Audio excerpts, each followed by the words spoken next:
월 대비 33만 5천 명이 늘어나면서 10개월 연속 증가세를 유지했습니다. 8월에도 이런 호조세가 지속된다면 경기 침체에 대한 우려가 수그러들겠지만 반대로 좀 위축된 형태로 나오면 실물 경기 침체에 대한 불안감이 커질 가능성이 높은 상황입니다. 그리고 이번 주 국정감사 시작되는데요. 19일 기획재정부와 지식경제부를 시작으로 20일 금융위원회, 23일 금융감독원 등으로 진행됩니다. 18대 국회 마지막 국정감사인데다 내년 초 총선을 앞두고 있어서 무상복지와 감세 문제, 대기업 일감 몰아주기 과세, 그리고 저축은행 사태 등을 둘러싸고 치열한 공방이 예상됩니다. 네, 김성태 의원님, 네. 감사합니다. 네, 고맙습니다.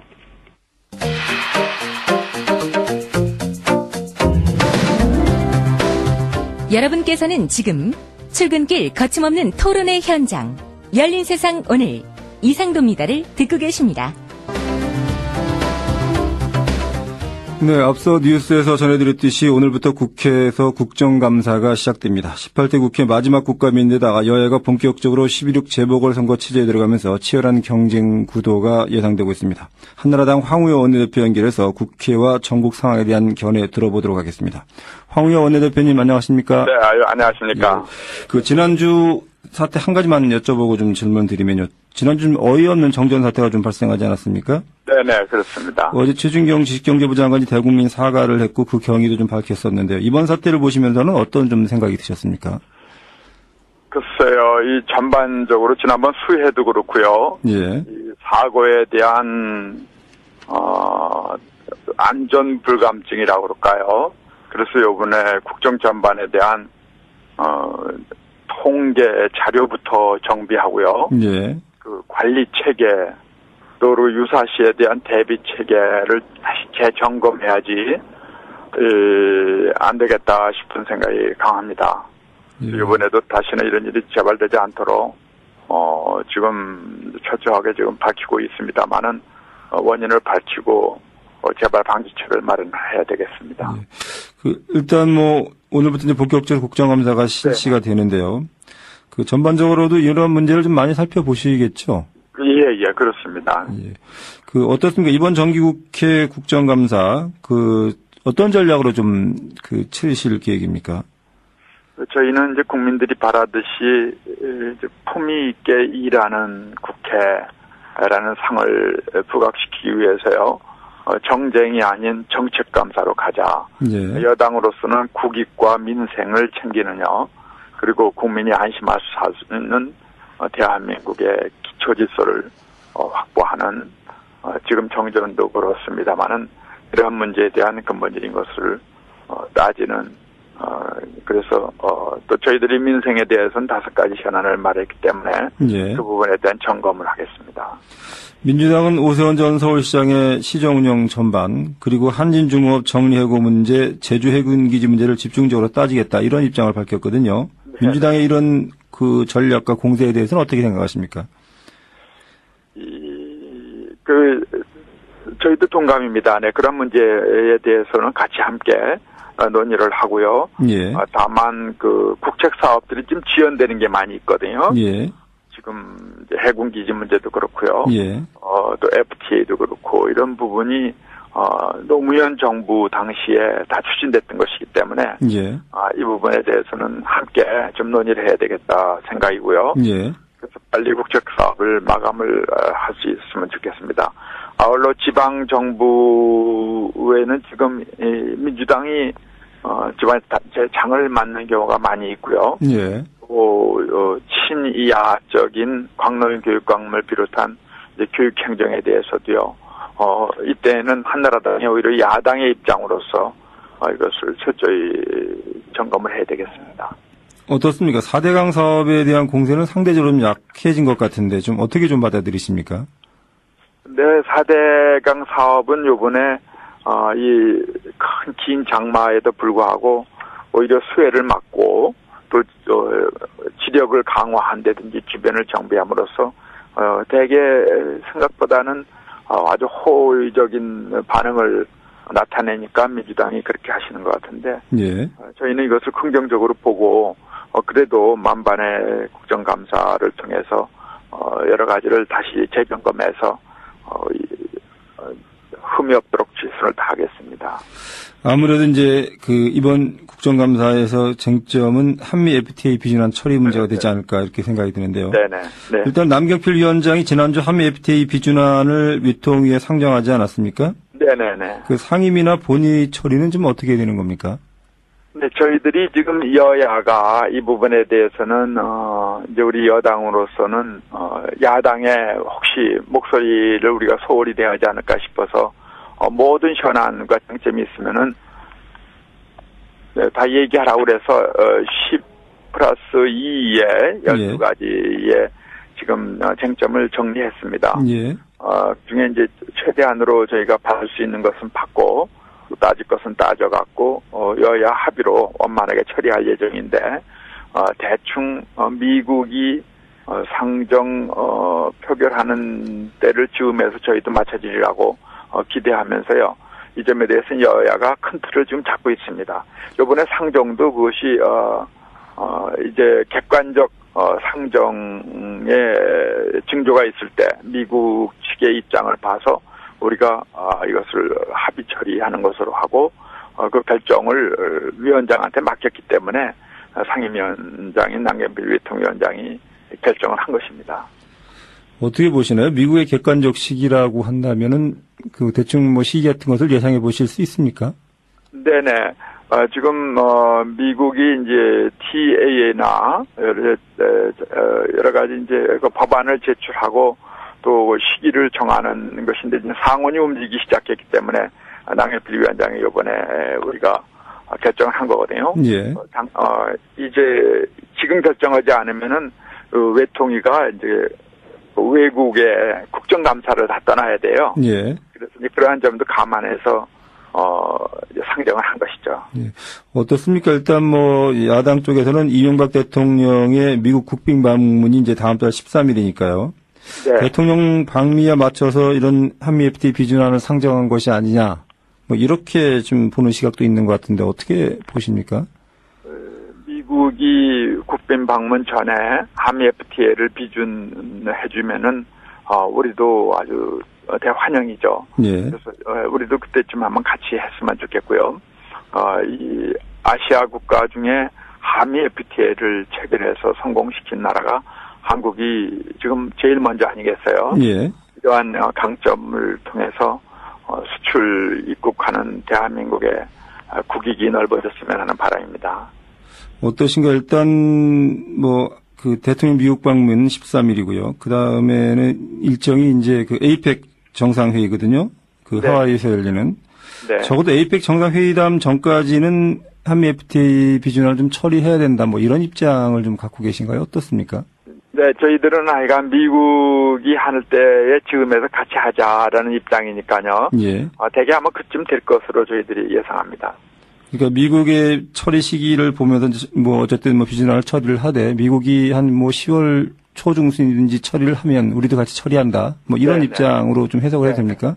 그 대신 이제 그 사이에 예. 국감을 통해서도 그렇고 특히 농어민들이라든지요. 예. 혹시 피해 부분 보상은 철저히 되는가, 또 국익에 손실이 없는가 이런 부분을 여야가 함께 머리를 맞대고 잘 따져보겠습니다. 네. 어쨌든 뭐 에이펙 정상회의담 전까지는 처리를 해야 된다 이런 입장으로 좀 해석을 해도 됩니까? 그렇게 땅못을 박는 것은 적절치 않고요. 예. 다시 말씀드리지만 미국과 함께 한다라는 점으로 이해해 주셨으면 합니다. 예. 어떻습니까? 민주당은 여전히 제재 협상을 주장을 하고 있거든요. 한나라당 네. 입장에서는 좀 절대로 좀 받아들이기 좀 어려운 건가요? 제재 협상할 이유가 있으면 해야 되겠지만 저희들이 보기에는 이것이 노무현 정부 때 우리가 원만히 다 결정한 것으로 보고요. 예. 이제 새롭게 추가된 자동차 부분인데 자동차 부분에 대해서도 또 업계에서는 그렇게 불평이 없거든요. 예. 그렇다면은 혹시 농어민이라든지 다른 부분에 피해가 발생하지 않나 이런 부분은 오히려 더 검토해야 될 것입니다. 예. 국회 얘기를 다시 또 하면요. 지난주 양승태 대법원장 후보자하고요. 민주당이 추천한 조용한 헌법재판관 후보자 인준안 처리가 또다시 무산되지 않았습니까? 네네, 그렇습니다. 예. 민주당에서는 이제 당론으로 조용한 후보자에 대한 인준을 약속하라, 뭐 이런 입장인 것 같은데, 어떻게 받아들이기 좀 어려우신가요? 이것이 쟁점이요. 조용한 후보자가 이 천안함 폭침에 대해서 이제 북한군의 소행이 되는 것을 보지 않았기 때문에 확신 안 되는 표현을 쓰는 것이 부적절하다 이렇게 발언을 했거든요. 예. 그러니까 이것이 친북 성향이 아니냐.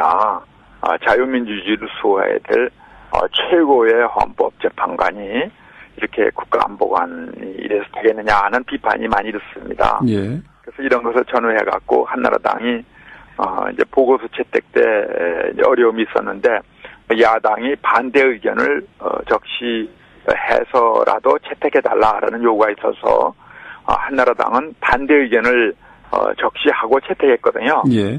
그렇다면 이제 표결에 들어가야 되는데 예. 야당이 일괄 표결을 합의해 줬습니다. 여야가 같이요. 예. 그래서 이제 양승태 대법원장 후보를 비롯한 8명의 인사 의결을 한 용지에 써서 하는 것으로 여야가 합의를 봤는데 예. 그 후에 조용한 후보자 것만 따로 띄어서 맨 앞에 해달라고 그랬어요.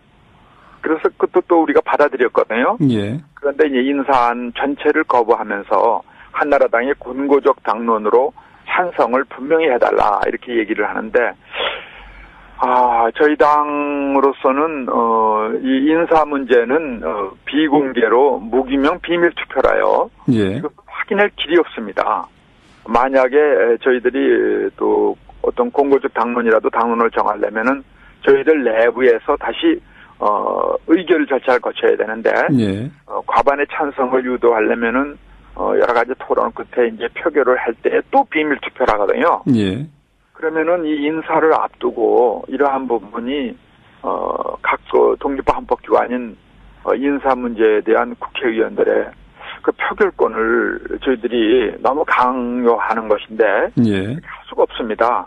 그래서 저희는 여러 가지 오히려 조용한 후보자 측의 그런 국민의 오해와 언론이 얘기한 것을 전부 오보라고 자꾸 민주당이 주장하는데 예. 그렇다면 뭐 정정 보도를 한다든지 아니면 조용한 후보가 직접 좀 나와서 해명을 함으로써 언론의 입장을 교정해주고 만약에 잘못된 것이 있다면은요. 예. 또 국민들의 여론도 지지로 바꿔놓은 다음에 표결에 들어가도록 해야지. 지금 이 상황에서 한나라당 의원들로서는 할 수가 없는 거예요. 그리고 저희 당 지도부로서도 이런 의원들의 자유로운 의사를 억제할 길이 없기 때문에 인사 문제만큼은 이제 표결에 들어갔으면 합니다. 일단 뭐 지난주 저희와 인터뷰했던 김진표 민주당 원내대표는 자유선진당 박선영 의원의 유도 질문에 대한 답변이었다 뭐 이런 해명을 좀 하던데요. 일단은 그렇다면 그 조용한 후보자가 뭐 문서를 통하던 아니면 뭐 기자회견을 갖던 정확하게 자신의 입장을 밝히는 것이 필요하다 이런 입장이시군요. 그것도 한 부분이 될 수 있고요. 예. 또 언론이 잘못했다고 자꾸 오보라고 그러는데 어느 부분이 오보인지 정정을 언론 중재를 통해서 밝힌다든지요. 하여간 뭔가 조치를 해서 국민 여론을 바꿔줘야 한나라당이 거기에 따라서 하는 것이지 이것을 정략적으로요. 무조건 한나라당은 이렇게 해야 된다라고 해서 당으로서는 참 어려운 부분입니다. 이 인사 문제이기 때문에. 그러면 어떻게 합니까? 이 문제가 참 풀리지 않으면 뭐 국정감사도 그렇고 뭐 여러 가지 참 그 어려운 점들이 있을 텐데 21일 날 일단 본회의가 열리지 않습니까? 21일에 반드시 처리한다 이런 입장이신가요?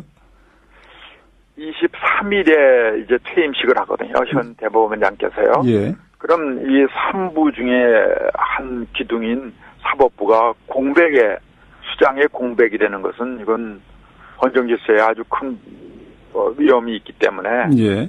이렇게는 할 수 없고 21일 날은 아무리 늦어도 처리가 돼야 사법부 공백이 되는 걸 피할 수가 있기 때문에 한나라당은 이 부분에 대해서는 또 그리고 양승태 대법원장 후보에 대해서는 민주당이 찬성을 합니다. 예. 그러면 이것을 연계시킬 것이 아니라 사법부 수장인 대법원장 후보에 대한 동의안은 처리하는 것이 마땅하다고 생각합니다. 그리고 조용한 헌법재판관에 대한 것은 만약 여야가 더 절충할 것이 있으면 더 얘기를 해보면서요. 그래서 이걸 분리해야 된다라는 게 저희 생각입니다. 네, 근데 민주당은 일단 뭐 여러 가지 전략상 연계를 좀 포기하지 않는 것 같은데 이렇게 할 경우에 정말 어떡합니까? 국민의 비난에 직면하게 되실 거예요, 민주당이요. 그 저희 당으로서는 이럴 때에는 표결 절차를 밟을 수밖에 없지 않는가. 그래서 그거에 대해서는 민주당이 단독으로 하더라도 뭐 하는 것은 어쩔 수 없다라고 또 양해는 하겠다고 그러시니까요. 이 부분에 대해서는 오늘 다시 한번 대표들 간에 의논을 한 다음에 결심을 하겠습니다. 네, 일단 민주당이 끝내 반대를 하면 양승태 대법원장 후보자에 대한 인준 처리는 21일 날 하겠다 이렇게 봐도 되겠군요. 네, 자유선진당이나 미래연합이나 이렇게 함께 예. 그런 의견이 지금 강합니다. 예. 그 서울시장 보궐선거 관련해서 한두 가지 질문드리면요. 네네. 한나라당이 영입을 추진하던 이석연 전 법제처장은 한나라당 경선에는 참여하지 않겠다 이런 입장이고요. 네. 이석연 전 처장은 정당 밖 후보를 공개 지지하는 형식을 취했던 일본 도쿄 도지사 선거를 예를 들면서 자신을 법률권 후보로 지지할 것을 이렇게 얘기를 하고 있는데 좀 어떻습니까? 받아들일 수 있는 주장이라고 보십니까? 그 어려운 부분인데요. 저희 당원으로서는 경선을 해서 후보자를 정하도록 돼 있거든요. 당원상이요. 예. 조금 더 검토를 하고 좀 절충을 해봐야 될 문제입니다. 일단은 뭐 좀 더 설득의 과정 같은 것들이 필요하다 이런 네네, 입장이신가요? 네, 예. 네. 그래서 범여권으로 하시려면은 일단 경선을 해야 되지. 네. 또 우리 여당으로서는 또 후보를 내지 않는다는 것은 정당의 가장 본질적인 기능이 후보자를 내서 심판을 받는 것이거든요. 예. 일단 그렇다면 이석연 전 처장이 끝내 경선에 참여하지 않는다면 한나라당 인내에 있는 당내 인사 위주로 그 경선을 과정을 거쳐야 된다. 뭐 이런 입장이시겠네요. 일단은 그렇습니다만은 이건 최고회의나 우리 의원총회에서도 좀 의논을 해봐야 될 문제입니다. 예. 어떤가요? 이번 선거에서는 좀 무상급식을 비롯한 복지 정책이 좀 어느 정도 그 선거에 좀 영향을 미칠 것 같다. 이런 생각도 좀 해보셨습니까? 이 복지 정책은 국정 전반에 대한 것이고요. 지난번에 그 부분에 서울시의 무상급식은 교육 분야, 교육 영역에서의 이제 급식 문제거든요. 예. 그래서 이것은 차원을 다 이해할 수도 있기 때문에요. 복지 정책 전반에 대한 것이라기보다는 이 부분은 여러 쟁점 중에 하나로 아마 처리되리라고 봅니다. 그러면 이번 서울시장 선거를 가르는 좀 핵심 그 쟁점이랄까 이런 것들에 대해서 혹시 생각해 보신 게 있으십니까? 네, 쟁점이 여러 가지 있습니다. 우선 서울시의 수도로서의 세계 여러 수도와 견줄 만한 미래상이라고 그럴까요? 예. 그런 것을 분명히 해야 되고 또 현재 또 문제로 되고 있는 여러 가지 쟁점들이 있거든요. 뉴타운이라든지 또 디자인 문제라든지 요번에 수재를 통한 여러 가지 하수 시설 문제라든지 제반 문제에 대한 전반적인 정책 토론을 통하면서 결정해 나가야 될 것입니다.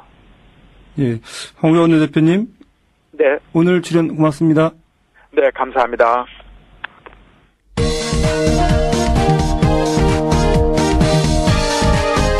여러분의 아침이 똑똑해집니다. 열린 세상 오늘 이상도입니다.